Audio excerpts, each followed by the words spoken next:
Anime fans are eating good this year, with all these comebacks, some new solid anime, and the movies. I just watched the Chainsaw Man movie and it was absolutely amazing. And guess what? I also watched the Demon Slayer movie and it was also pretty good. What? Even though I lost a lot of health right there and I'm really not a Demon Slayer fan, in fact I fucking hate Demon Slayer, but it was still a good movie.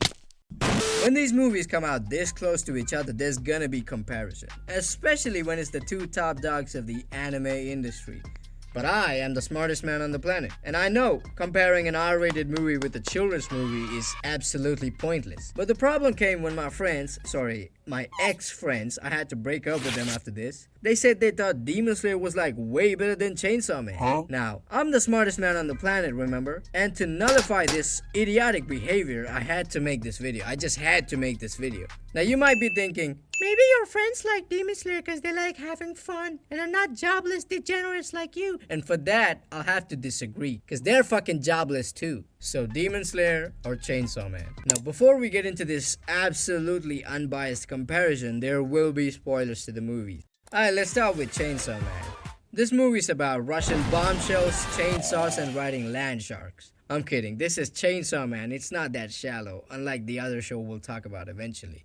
The first thing I want to talk about is Reze. She's such an interesting and complex character. Her arc is almost poetic, how she falls for her own prey, realizes it wasn't all just a play pretend trap, there's really something there, but in the end it doesn't matter, because all of that accounts to what you might call jack shit, because you know, Makima. Man, I really do love her. At first I thought the romance felt a little too easy, a bit too fake, without realizing the actual depth of her character. And it also really helps that she's got great personality. What I mean to say is, it doesn't matter if you love her or hate her, you will feel for her. Them taking the entire first half of the movie to carefully build her character really paid off, because the second half was hype as fuck. I mean, we got Mappa's slave labor paying off, Denji's riding a fucking land shark while Reze's trying to do him from behind, while there's a typhoon going on with Maximum the Hormone playing in the back. God, was it good. The pacing was perfect. It's really impressive juggling so many balls without seeming like a clusterfuck. And what else? We got to spend more time with Makima, which is always good, and Denji slowly starting to look past the tits. I mean, that's like the biggest dub ever, cause I know I would not be able to do that. I mean, look at this.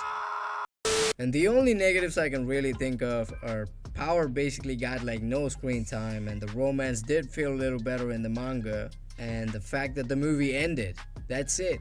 And with all that into consideration, I give Chainsaw Man a 9 out of 10. And now for Demon Slayer. Let me make a proposition real quick. If this video somehow gets 15 likes, I'll change my name to Demon Slayer Hater. Now, as you can see, I'm clearly not the biggest fan of the show, but still, the movie was pretty good. But it was a fucking drag though, with all those inner monologues and backstories. And except for the Shinobu fight, every other fight felt like a mild inconvenience. Easy peasy, Japanese. I really like Akaza though. He's probably my favorite part of the show. That's the only backstory I liked out of like 210. And Gyu getting his mark was also pretty hype. And of course, the animation was real fucking good. And now for the shit that I don't like. I don't like the fact that my favorite character got like 12 fucking seconds of screen time. Now I know this isn't his moment yet, but you gotta see. I can clearly see that the writer gave up on him. He could have been a lot more than just a funny pig, but it is what it is. I don't like how the entire movie was just flashbacks and easy ass fights. Look at Chainsaw Man. In the span of 120 minutes, they introduced Reze, made us love her, and then killed her off without a single backstory. In fact, the only piece of backstory we got on the Bomb Devil is somebody saying she's fucking Russian and that's just how they are. And I hate the main character. What can I say? I hate the way that he walks, the way that he talks. I hate the way that you dress. It's really interesting how both the shows take a similar tragic, sad origin story, and one made it realistic and interesting and the other one's Demon Slayer. It's fucking boring. Like, think about it. Do you really think Tanjiro would be acting any different if his family or Rengoku never died?